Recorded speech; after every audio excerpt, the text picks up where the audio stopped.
I curse God. I'm not a celebrity. I violently curse God that I'm not really rich. I curse God violently. I curse God because I'm not a good looking guy. Now, I got Jesus. I don't want to lose Jesus. He's all I need. But you just don't understand. I got Asperger's too. There are things I need as a human being. And I curse God, I do not have them.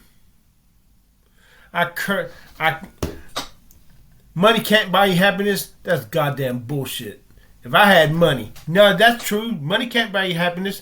But I will be goddamn if I can get the things that will complete me. I need money to complete my happiness. Until I get it, I kind of want to kill myself, but I'm just too afraid to do it, you see.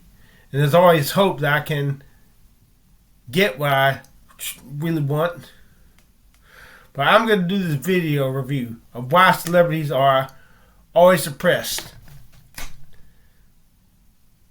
But I'm not like the rest of y'all motherfucking human beings. I already had happiness. I just need to be a celebrity to get what I need to complete my happiness. So just watch the damn video, please. How often do you still battle with depression? Oh, I'm always depressed, all the time. Do you feel that you're happier right now than when you were broke, or not really? Sometimes. I had to stop because I had everything and I was absolutely broken inside. I so badly want to be Catherine Hudson that I don't even want to look like Katy Perry anymore sometimes. Okay. I don't want to be too dark, but I genuinely didn't think I would make it to 17. You didn't think you'd make it to 17? No. From the outside, it looks like celebrities have the perfect life. But in reality, being an A-list celebrity absolutely sucks. Mental breakdowns, addictions, depression, bankruptcy, and sometimes even death. But why? Why is having what everyone else seems to want, money and fame, always seems to lead to disaster? When you're an A-list celebrity that everyone knows, you can pretty much say goodbye to going outside. When you're in a coffee shop, everyone recognizes you, and it's not really a pleasant interaction typically for the celebrity because all they see is all these people bothering them for a photo. And it's not like these people genuinely want to take the time to get to know them. And we all know when we see a celebrity, we want to run up to them to get the photo. And so if all you're experiencing as a celebrity is like all these people just want to take something from you, which is they just want to take the photo, they just want to sometimes get your number or whatever it might be, it's not a pleasant experience of dealing with human beings. This is Arvid Ali, by the way. He's the former president of Jordan Belfort's companies, yes, the real Wolf of Wall Street, and he's the advisor that celebrities, pro athletes, politicians, and the ultra-rich go to when they want to grow their net worth. So he's been very up close and personal with A-list celebrities. At first, all this attention will seem exciting. You're gonna feel validated. All these random people want me. But after a while, it starts to wear you down. You can't escape it. Everywhere you go, everyone knows you and wants something from you. Every little thing you do is being scrutinized and videotaped. From the way you eat food to the way you walk, to the time you spilled food on your shirt. You're always on edge. You always have to make sure you're on your best behavior. You're not allowed to be in a bad mood. Robert Pattinson explained what that's like in an interview with Premiere Magazine a couple years ago, and it does not sound great. He said that when he's in Los Angeles, he has about 40 seconds from the moment he arrives somewhere before somebody asks for his autograph. And you can bet that every errand will turn into a Photoshop with strangers. To your fans, you're more like an object than an actual human being. Basic respect just goes out the door. One time he had heart palpitations while on stage and had to be rushed to the hospital. As he's being carried in on a gurney, his nurse asks him to autograph his electrocardiogram sheet. And then there's the paparazzi.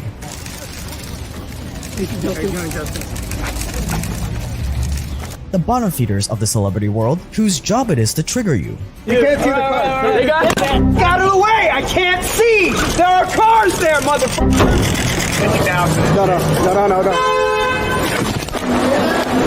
No. Just to move away from my children, please? Yeah, I'm not doing your children. You mind? Better keep your hands away from me. I wasn't gonna... So what's the solution? You literally just don't step foot outside. You spend your days trapped inside your home alone. So naturally they end up just staying at home all day. Most of them, they're sitting on social media, watching videos, watching Netflix, playing video games. Think about that. Humans were not meant to be locked inside alone in one location all day, every day. So naturally, as a celebrity, you're gonna get depressed and anxious. 90% of the time, they're just sitting at home all day. And, for anybody, it doesn't really matter who you are, it's very easy to become not only depressed and have anxiety, but just fundamentally your sense of belonging really sort of disappears. You really feel quite lonely, and you feel as though the only thing that people care about when it comes to you is being able to take a photo with you so that they can brag to their friends. But Jake, that may be the case, but come on. Even though A-list celebrities have to stay inside all day, they've got to be hanging out with all the coolest friends, right? Wrong. Stay dangerous, subscribe for more, and this is why celebrities are always depressed.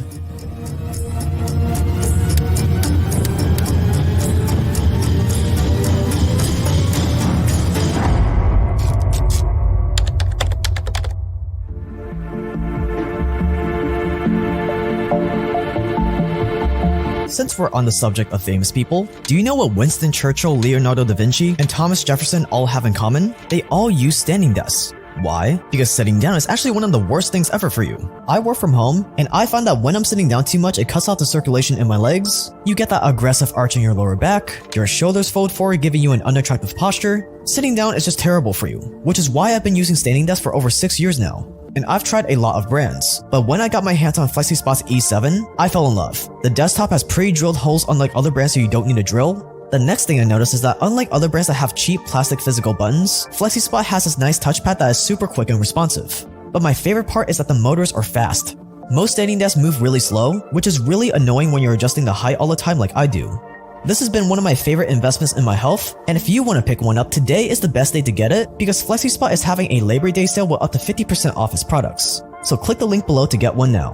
Thanks to FlexiSpot for sponsoring this video. When you're at the top, you naturally can't trust anyone anymore, so say goodbye to making any new friends. You have all these people around me just kind of hanging on, wanting stuff from me, knowing that I was living this lifestyle that they also wanted to live. But what about all their old childhood friends, you ask? Well, those that get to the top were usually the weird ones growing up, so they probably didn't have many friends. Those that get to the top also had to be pretty neurotic and obsessive to get there. They had to grow a lot as a person. So even if they did have any old friends, you can bet that they probably outgrew them. They have a friend here or there, that some sort. It's usually something related, family or family friend that they've known. But in terms of friends, where you hang out with your friends, I would say probably 99% of them have zero actual friends that they hang out with regularly. But come on, the male celebrities have got to be banging all the hottest fangirls, right? Well, it's complicated.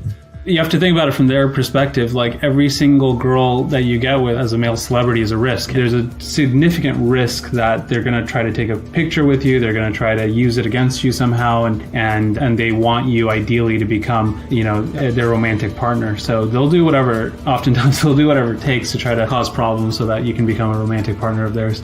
But what about the exclusive celebrity parties, you ask? The ones with all those hot Instagram models. Another thing that's typically associated with celebrities is they get to go to all these exclusive influencer celebrity parties. And from my understanding, you've been to some of them. I've been to quite a lot of them.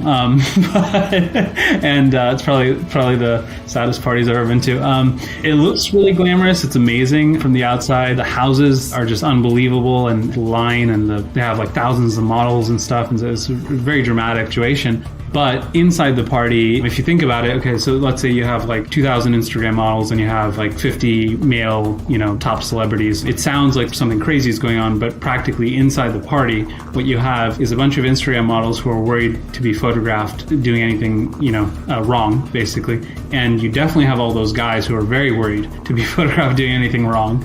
And so everyone's just standing around doing nothing, and it's almost intolerable to me because everyone's just sitting and standing by themselves. These unbelievably famous people, they're just standing around, they're not doing anything, maybe they're just slightly mingling, and then I'm the only person who's just basically really trying to pump up the environment and dancing by myself to get people excited. But I stopped going for a good reason. It's not a fun thing to do. I do think that there are some more wild parties that you hear about when it comes to some of the tech billionaire guys, but in terms of actual celebrities, it's very rare. But yeah, that's as much as I can go into it right now. So when you become an A-list celebrity, the only time you're ever going to be leaving your house is to go to work. The only time they tend to leave their house, I would say, is if they have to. So for certain musicians, artists, they have to go on tour, which if you guys have ever really seen their videos of going on tour, it's an incredibly difficult experience where they can barely sleep. They have to go to multiple locations within 24 hours, and it's for many months nonstop. It's absolutely not pleasant at all for anyone who has to go through that. Despite the controversies, Bieber launched his Purpose World Tour in 2017, 150 concerts across 40 countries in 16 months. But what fans saw, a visibly exhausted pop star on stage. Bieber abruptly cancels the final 14 shows, posting on Instagram, "Me taking this time right now is me saying I want to be sustainable. I want my career to be sustainable, but I also want my mind, heart, and soul to be sustainable."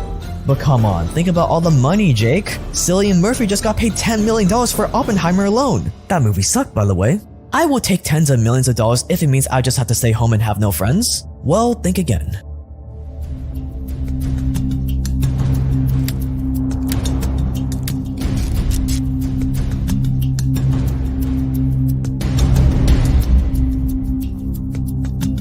Most people think that money and fame go hand in hand, but that's far from the truth. In fact, most celebrities quickly end up broke. Think about it, they get one payday and then it's gone. Most of the time, their income streams are very short-lived, so that maybe they have a movie that does well or they have one album, but it's a very stressful situation because if you've just suddenly made a large sum of income in one short time frame, what happens after that short time frame? Now you're like sitting around and you don't have new income coming in. Oftentimes, they become very financially stressed. I've never found a celebrity who's not extremely stressed about their income, even the ones that are multi-billionaires or whatever. But it's not just the unpredictable paydays. It's that in between the unpredictable paydays comes a lot of unexpected expenses. A celebrity will make like $10 million in 1 year, but then the next year, their income could go to like literally zero. Is that correct? And it's not just zero, it's actually quite in the negative because, maybe they make the 10 million and then during that time, their basic expenses go up. So even if, let's imagine you're not trying to live any sort of lavish lifestyle, very commonly, you'll want to take care of your closest family members, like your parents or your siblings or some of your close friends. And then your basic minimum expenditure each month, even if you're not living lavishly at all, and oftentimes you'll find with a lot of celebrities, they really don't, but their expenses, and even whether it's on the paying lawyers, paying their accountants, paying their investors, whatever it might be, their basic expenses goes up so much during those times when they do make money that the second they stop making money, they're dramatically in the negative. Britney Spears paid $17,000 per month just to transport her safely from place to place. Johnny Depp spends $150,000 per month on security for his children, and he pays another $300,000 to pay for his 40+ other staff members. He has multiple $1 million in debts. And then there's the lawsuits. Ah yes, when you're well known and people think you have money, the pathetic maggots are gonna come, trying to sue you for every stupid little reason they can think of. And even if they have more than enough money to cover all of this, they never feel financially secure. Even the ones that are worth hundreds of millions of dollars or billions of dollars, practically speaking, because they usually didn't grow up like, ultra rich, they're always thinking about, what's their actual income. It's not this glamorous situation. I've never found a celebrity who's not extremely stressed about their income, even the ones that are multi-billionaires or whatever. If you're in their shoes, it's very hard to break from that habit of stressing about your income. And that applies to everyone, not just celebrities. I've never found someone, no matter how much money that they have, that genuinely feels like they're financially comfortable and safe. And that might just be, sort of a Western United States thing. That's another unfortunate reality. They're not living some sort of lifestyle where they're really happy and they feel like they're super rich and famous. It's more like, I'm stressed out about my finances and I can't trust anybody, and so what do? Functionally, the only answer is I'll just sit here at home alone. So how do celebrities cope with all this solitude, all this pressure? Drugs. Usually a lot of drugs. There was a time where I was sipping lean, I was popping pills, I was doing Molly, shrooms, everything, and it was just an escape for me. The reality of situations is you can't, as a world, expect to break people down constantly and not expect them to want some type of escape. I don't have a mom I can call. I don't have a father I can call. I don't have my, my aunt, who was the last thing that I had, is gone. When you're a celebrity, you can get access to whatever substances you want, which leads to really tragic outcomes. We're going to turn now to a major loss in the music world tonight. The gifted singer Amy Winehouse found dead in her London home. She was just 27. And so many people blogging and tweeting throughout the day today about an almost eerie coincidence. So many young music stars lost, and so many lost. The actor Heath Ledger was found dead today in an apartment here in New York City. He was just 28 years old. The Australian-born actor came to huge prominence after his powerful performance in the film Brokeback Mountain. 6:30, they loaded the body of Michael Jackson onto that helicopter, and in just a couple of minutes, they're making their final approach now to County USC Medical Center. In the skies over Los Angeles, news crews track the helicopter carrying Michael Jackson's body. In death, the king of pop, just as much a figure of fascination as he was in life. And here's the other irony, is that this fame is not gonna last forever. And when it's over, things usually get worse, not better.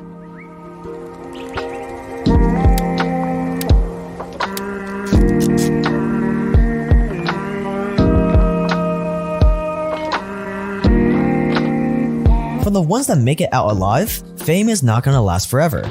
One day you will turn into a has-been. For some, they stay relevant for a super long time. For others, their fame is short-lived. The other big thing is most people who are super famous, they don't stay in the spotlight for that long. So everyone might know them for many decades later, but like your time in your prime is kind of limited. And when it's all over, even though the fame might have been miserable, they tied their entire identity around it. It validated them. They tied their entire self-worth around it. So when they do become a has-been, they become even more depressed. What does a 32-year-old retiree who's worth $100 million spend their days? Miserable. Really? You were miserable? Yeah, because, you know, like any athlete, right? From the ages of 6, 7 years old, all we knew was one thing, hoop. Hoop school, right? Hoop summer, hoop play. What do we know? We haven't had a regular life. No matter how much money you have, if you don't have it, that's why when you hear someone, they'll be like, yeah, my parents still work. Usually they go searching for the same rush they once had. Some of them find a healthy outlets, but many don't. Let me answer why do I DJ. From 13 to 40, 3 times a week for an hour and a half, I would get adrenaline from people yelling and screaming. Good yelling, bad yelling, cheering, booing, it's just a part of me. When I stopped playing, I didn't have that. I get doses of it. Like I go in the rest, like I go in Nick and Sam's and I get a little clap, but that's only 30 seconds. Like, where's the rest? So I went to a concert one time and it was about 500,000 people that went to Tomorrowland in Atlanta. And that feeling came back. And I've been DJing since high school, since college. And I was like, I think I can do this because the concept of the DJ and the athlete should be the same. This is my concept. When a person pays money to see you perform, give them a good show. Okay. Being a celebrity is not all it's cracked out to be. I see that now, Jake. So I'll just become a billionaire instead. I'll have all the money in the world with none of the fame. There. Well, not so fast.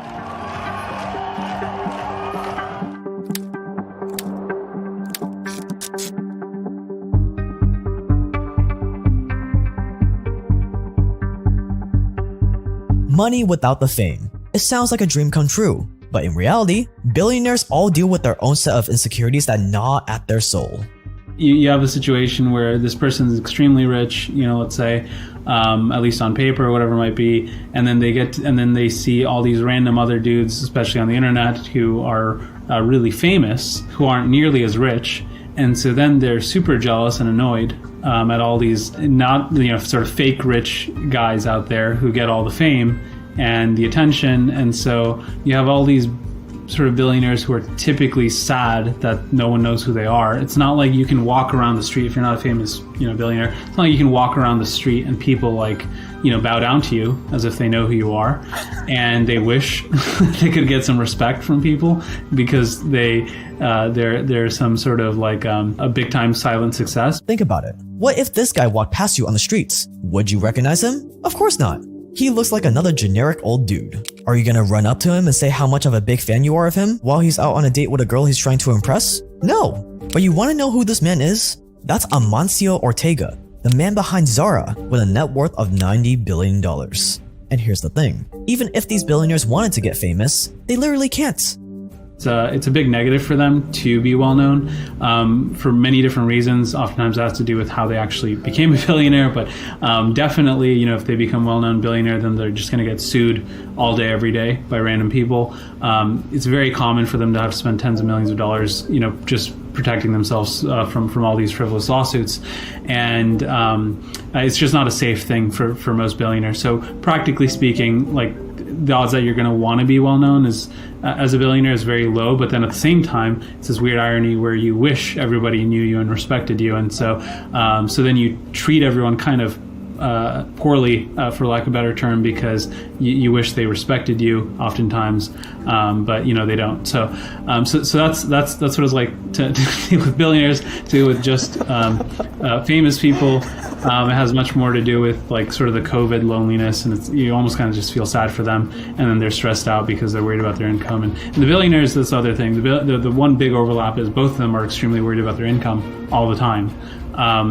But the type of misery is a little bit different. The celebrity is more like a loneliness misery, and the billionaires, it's more like a yearning for respect, and so it's not particularly pleasant dealing with them, at least from my experiences. Obviously there are exceptions, you know, for anyone watching this, you know, still work with on the billionaire side, but yeah, generally speaking, this is the case. So if extreme wealth sucks, if extreme fame sucks, what doesn't suck? Is there a way to achieve the money and fame without making your life miserable? Well, as it turns out, there is a happy medium you can shoot for.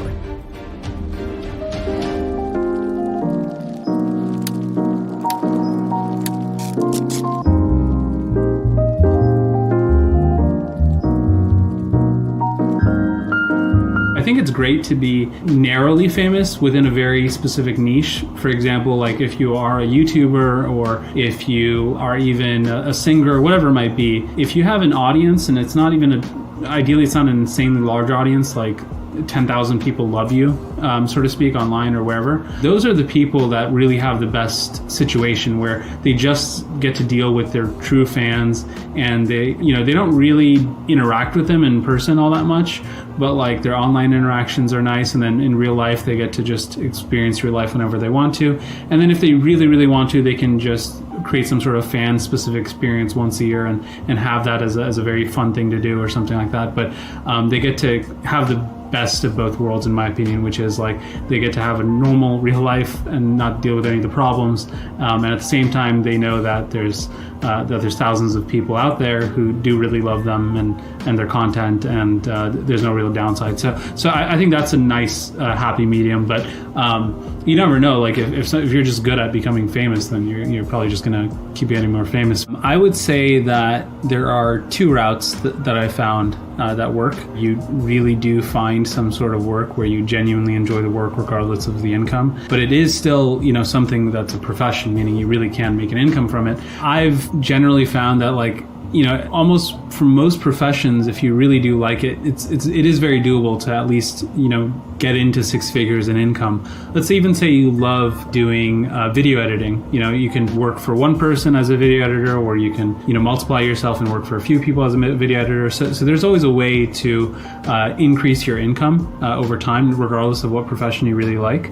Same thing with software engineers, same things with any profession, really. You can scale yourself ideally to get to a point where you can get six figures. That's one route. The other route, I would say, is where if you really do just care about money, if you can get to a point where your focus is on having predictable, consistent income, but you don't have to work that much, that's kind of the best route. Oftentimes that might be that you create some sort of business, and eventually you hire some people to take over the work that you're doing, but you just scale it to a point where it makes, you know, however much money is a lot of money. Practically speaking, if you are really focused on just money, the better thing to do is maybe get to seven figures and reduce your workload so that you can enjoy the seven figures. And the reason why Arvid was able to come to this conclusion is because he literally had to explore all these different avenues himself. So how'd you realize all of this? Like, because you're like super knowledgeable about the celebrity world and the billionaire world and this world of like scaling up your income. So how'd you come to this conclusion?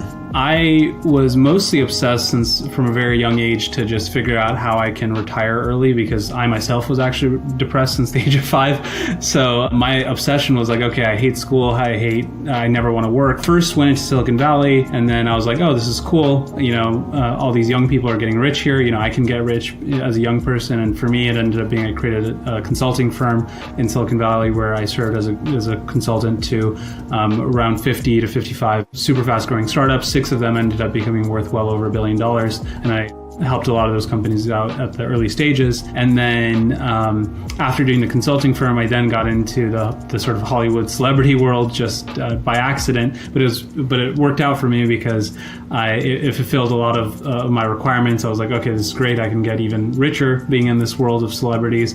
And I get like these celebrity name attachments to make my parents happy with me. So it ended up working out well because there aren't that many people with the Silicon Valley background that went into the Hollywood space. So I had a unique advantage in going in there and helping out a lot of celebrities using all the knowledge that I got from seeing so many Silicon Valley companies do so well and realize exactly what they did right, what they did wrong, and be able to bring that into the Hollywood celebrity business space. And most of these celebrities, because they make so much money, they have a lot of different businesses that they either create or are involved in as an investor. And so it was an easy transition, actually. And then from there, I ended up sort of thinking like, okay, this is cool. What else am I missing? Because at that point, I was just like, I kind of want to just see what other parts of the world or aspects of the world that I'm missing. And the rest to me was with both politics and with billionaires. So then I became an advisor to those groups of people more recently. And then after having experienced that, then I fully kind of came full circle where I was like, okay, now that I've seen all that I've ever wanted to see, or actually way more than I ever wanted to or needed to see, what do I like doing? And personally, the only thing I really feel extremely fulfilled doing is helping other people one-on-one. I really don't like, dealing with large groups of people or corporations or whatever anymore. I'd much rather just deal with people one-on-one and be able to help them in a way where it's not so much that like I'm creating some sort of genius playbook that everyone should follow type thing. It's more just like a real genuine one-on-one help where I've just seen so much now of what works, what doesn't work, and seeing what everyone else has tried and being able to translate that into each person's specific situation. So in some cases that ends up being more related to growing their income. In other cases it ends up being more in terms of personal fulfillment and their relationships. But overall, I wanted to be able to take all the work I did with advising all these types of people and be able to translate that down into helping as many individuals as I can. And I didn't want to do it in a way where it's sort of some like cookie cutter, type thing. I really want to help every individual one by one myself, not like, have somebody else do it. So that's why at this point I'm trying to help people through one-on-one calls. And I relaunched my YouTube channel, and I want to share as much as I can, and hopefully people find value from it. And what I find really interesting is that, you've taken phone calls from big corporations for like $10,000. One of our friends pays you around $10K a month just for a monthly phone call. But you doing these phone calls with, people that reach out to you, that watch your videos, you seem way more animated, way more excited about them. Getting someone to schedule a call and having a chance to help these people one-on-one, these strangers one-on-one basically, is way more exciting and fulfilling than any phone call I've ever done with any corporation. And it doesn't really matter, whether a corporation is paying me like $10,000 or $20,000 per phone call. It's not like, it doesn't really add anything exciting, to your life. Arvid recently put out a video going over his crazy life story in much more detail than what we could go over in this video. So if you're interested in learning more, click the card on the screen to watch his video now. And after you watch the video, if you want to talk one-on-one with them, you can book a call with the link in the description of that video.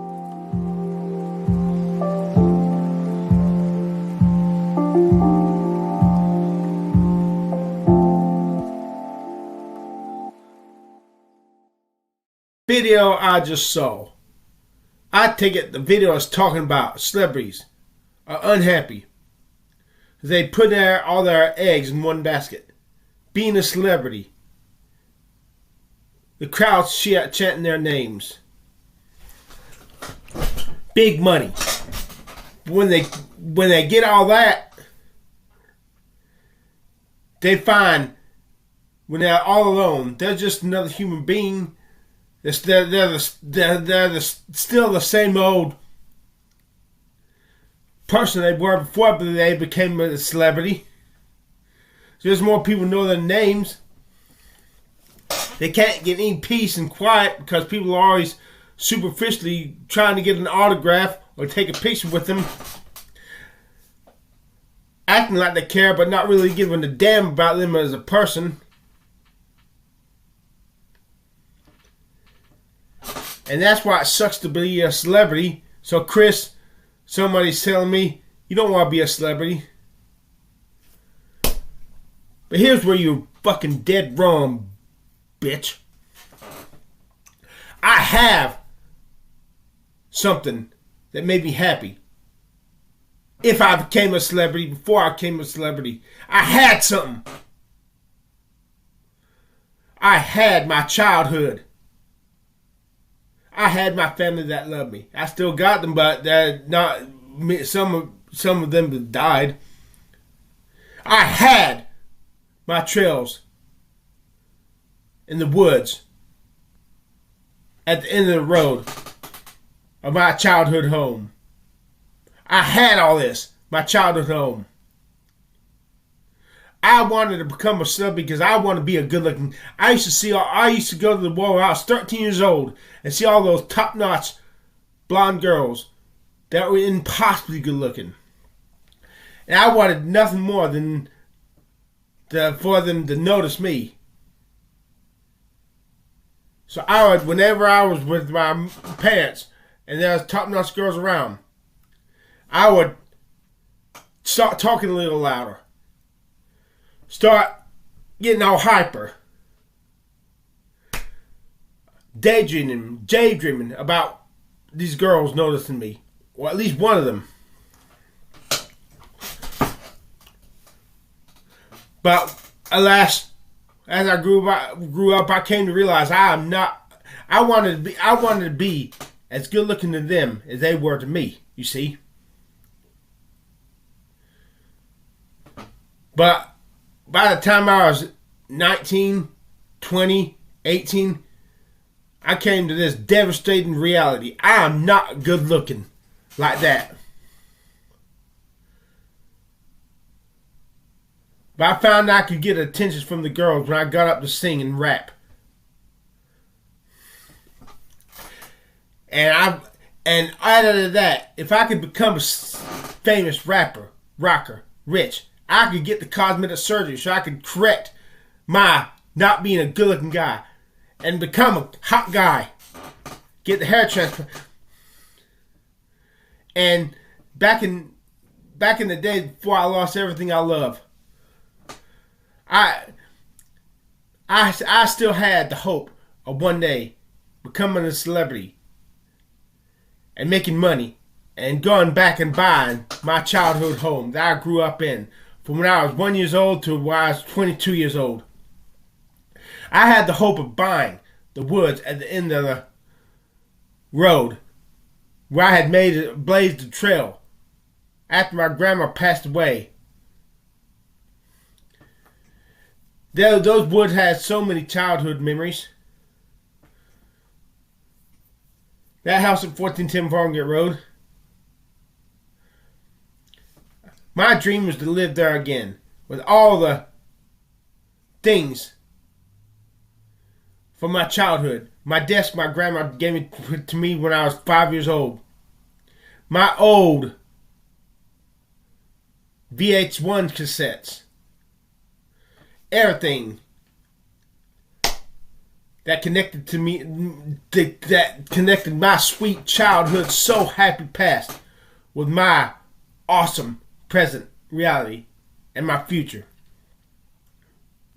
So, don't you tell me this shit. I would not have been supremely happy if I had been a celebrity. Girls noticing me for my songs. And after I got my cosmetic surgery, girls noticing me because I was hot. I finally getting that dream come true. Which I would swap 30 years off my life to have this dream for 5 years. That's what the Father, Son, and Holy Ghost. And then once the lights died down, the crowd stopped chanting my name. The money ran out. Of course, it wouldn't go out for me. My money would not run out. I would not waste money buying limousines, expensive houses in Beverly Hills, all that shit that people think makes me have private jet planes. I would not waste all my money on that shit. Okay, I can understand buying a private jet only if I'm filthy wealthy. But if not, fuck it. I just fly coach. I don't give a shit if I had to fly coach and I'm a celebrity. Big fucking deal. As long as I get from point A to point B, I don't give a shit how I fly. I'll fly coach any day of the week as a celebrity.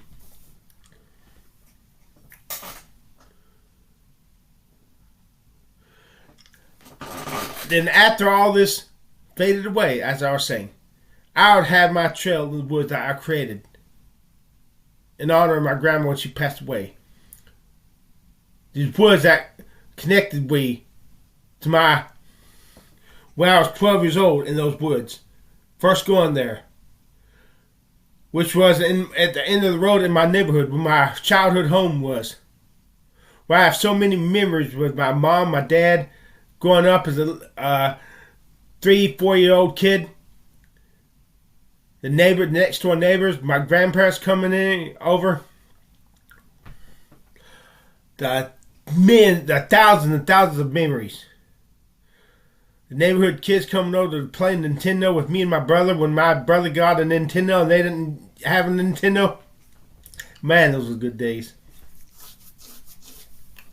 I would have my childhood home. I could just go onto these trails and think, man, it's a wonderful life. I'm a good looking guy. I got songs. People know who I am and care. Those good looking girls notice me in the same way I used to notice them when I was 13 and used to see those hot and possibly good looking girls in the mall, and they think the same thing now about me that I thought about them. Let's not forget the most important thing, Jesus. But I had to have both Jesus and this. Well, I don't want to live. But I'm too afraid to kill myself. And I always hope, and there's always the hope that maybe one day I can get it all. But then, the story gets sadder. I lost everything almost everything from my childhood. I lost it. It was taken away from me. And all because I blame the fact that I was not able to make the money to buy these things before they were taken away from me. Because I was not good looking enough to dazzle the crowds. I didn't have the talent I thought I had. I'm still learning how to sing.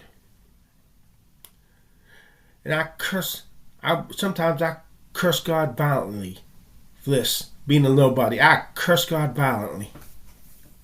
I curse him violently. The trails were I had blazed the trail all the way from the woods at the end of my neighborhood. All the way. The trailer was over a mile long. It came out to an old black soul church, St. Peter's Free Will Baptist Church on Benjamin Franklin Road. Now it's so beautiful to me, so peaceful. And the church was on the dirt road, out in the middle of nowhere. And anytime I wanted to, I could walk from my neighborhood to that church and just sit there and think. And one day, I had the hopes one day becoming the celebrity so I could buy this church and buy this land, or at least buy the woods and help the church. Help the church pay the bills.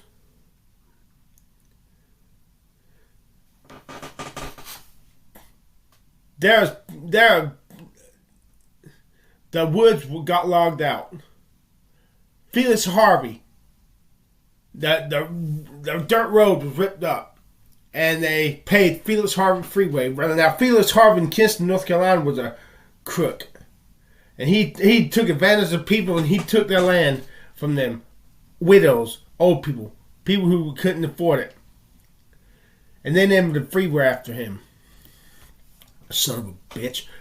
He's no doubt he's in hell right now. He's fucking dead. They ripped up that church.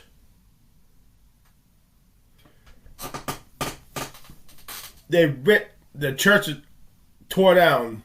No one longer there. My childhood home. At this time, my Didi owned it. My Didi lived there, and I was hoping if ever they moved or passed away, I'd buy the home. I didn't want them to pass away. I wanted them to live. I'd buy a house in the neighborhood until I could buy their house. My plum tree was in the backyard. I planted it there with the help of my next door neighbor, Mrs. Wiggins, and my mom and dad. And I was timidly watering it, and Miss Wiggins says, "Don't be afraid to water it. You're not going to drown it." And the hollyberry bush.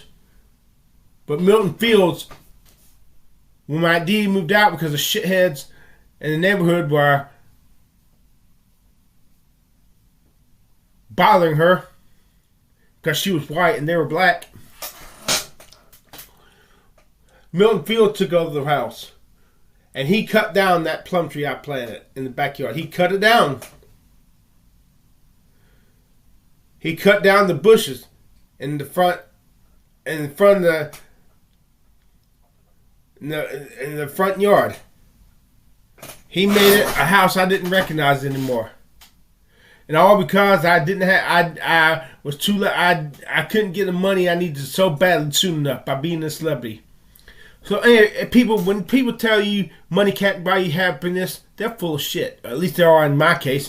If I had $10 million back then, I'd be so happy today. You just don't know how happy I'd be. I'd be a good-looking guy. I'd have my cosmetic surgery.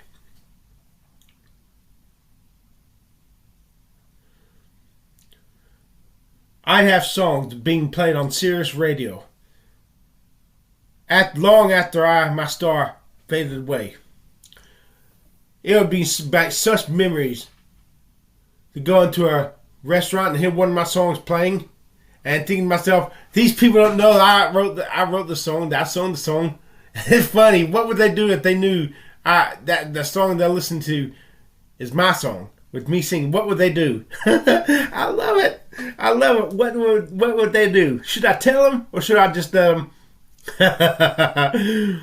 out later when I'm gone, saying to themselves, why did I say something to him?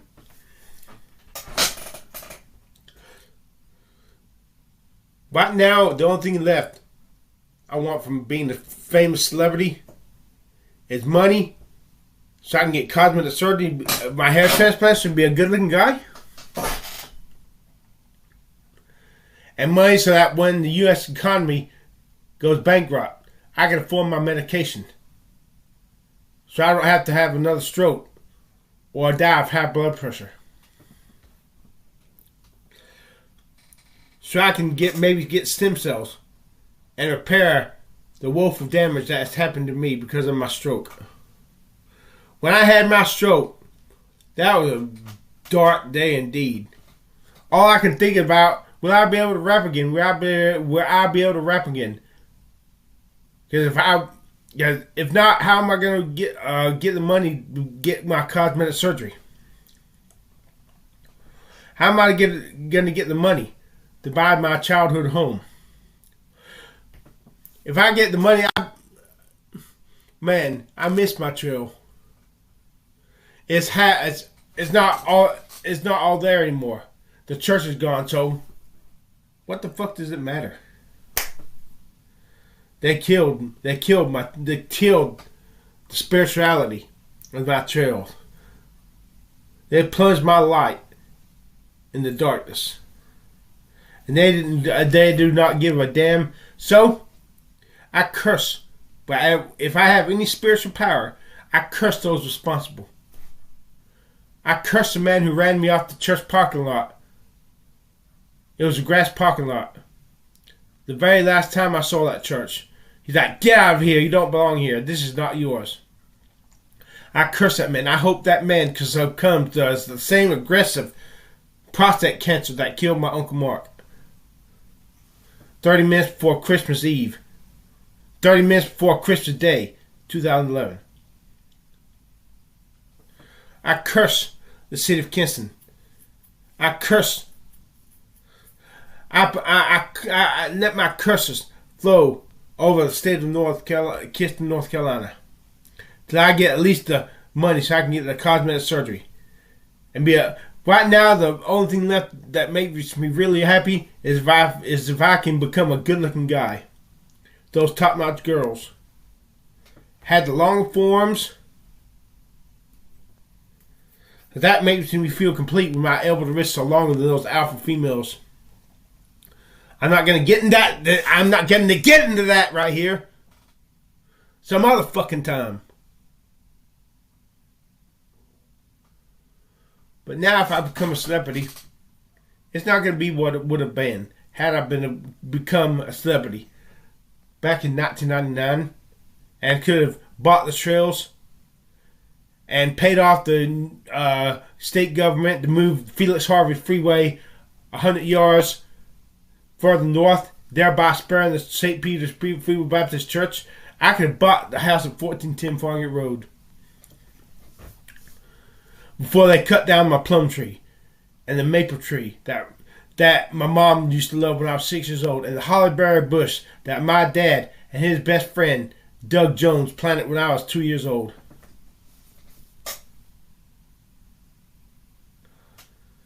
Fuck you, God, if I do not get at least to get the cosmetic surgery. Fuck you. Fuck you. Fuck you. Yes, I want to become a celebrity. But I don't give a goddamn about VIP, about limousines. I just want people to know who I am and appreciate my songs, and the girls to think I'm top notch like I used to see them as when I was 13 years old. Now I just want to get as much of my little kingdom back as I can, knowing I never get it all back. But I can do this. If I can get the cosmetic surgery to become a good-looking guy. And I wanted to do this while I look in my 20s. You see, when I was 20, 19, 18, I never had a young life. I got the same problem Michael Jackson had. Michael Jackson never had a childhood, and so he was always playing with little kids and never lived lying. I never had a chance to be young. I always had my nose stuck in a book, reading the Bible or some books about the Bible, being studious, watching my cousins and all the young people went out and dated. I didn't date anybody because I looked goofy. I was not good looking enough. I curse God for that. I curse God. I curse God.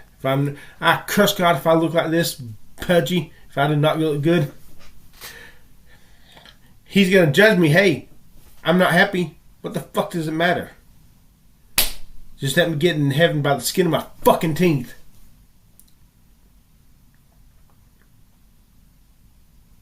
Some people will say, hey, had you had that all back then, you would not have gotten saved. In November 2014. Oh, God could arrange. God can do anything, can he? He could have ended up saving me in the end. Get me saved. I gotta be even with Jesus in my life, I'm incomplete without the top-notch looks. Don't get me wrong, Jesus is more important than the good looks. I'd rather have Jesus and not the good looks than have the good looks and not have Jesus. But I'd rather have neither A and B. I want both. No, that sounded terrible. I'd rather not have to be in either predicament A or predicament B. Predicament A being have Jesus but not have the good looks ever. Predicament B have the good looks but never have Jesus. Neither A or B. I gotta be a good looking guy. I wish God could love me enough to understand and give this to me, even if I have to. I shall choose. This is what I truly want. I choose to lose the rewards in heaven. I want it now. I spoke with the Father, Son, the Holy Son, and the Holy Ghost. I invoke the name of God, if He's even real, and Jesus, if He's even real, and the Holy Ghost, if He's even real. Back then, I had everything. Except the good looks. Hell, I don't care about becoming a songwriter rapper. I do, terribly, but if I can just be a good looking guy for a few years, that's good enough for me. Well, I have to, now I want to be a celebrity too, because to make up for what was taken from me. My trails, my childhood home. I need something to comfort something worth living for. Well, if I'm a good looking, I want to be a hot, good looking guy. And be seen by a constant, non-stop flow of top-notch girls, all of whom would think I'm a good looking guy, and have interaction with them. I don't need to date. I don't want sex. Goddamn sex. Sex is so overrated. I just want them to talk to me when they see me, and admire me for being good looking. Want to get my attention because I'm good looking. In the same way that I wanted to get their attention when I was 13 years old and they were so good looking. And I was so ashamed to admit it, but so don't hand me this goddamn fucking shit. Krista, it will not make you happy. It will get me what I need to fucking be complete and whole, a whole person. Without it, I'm incomplete, and I'm a waste of oxygen molecules. And until I'm happy, goddamn every goddamn one of y'all who do not care for me.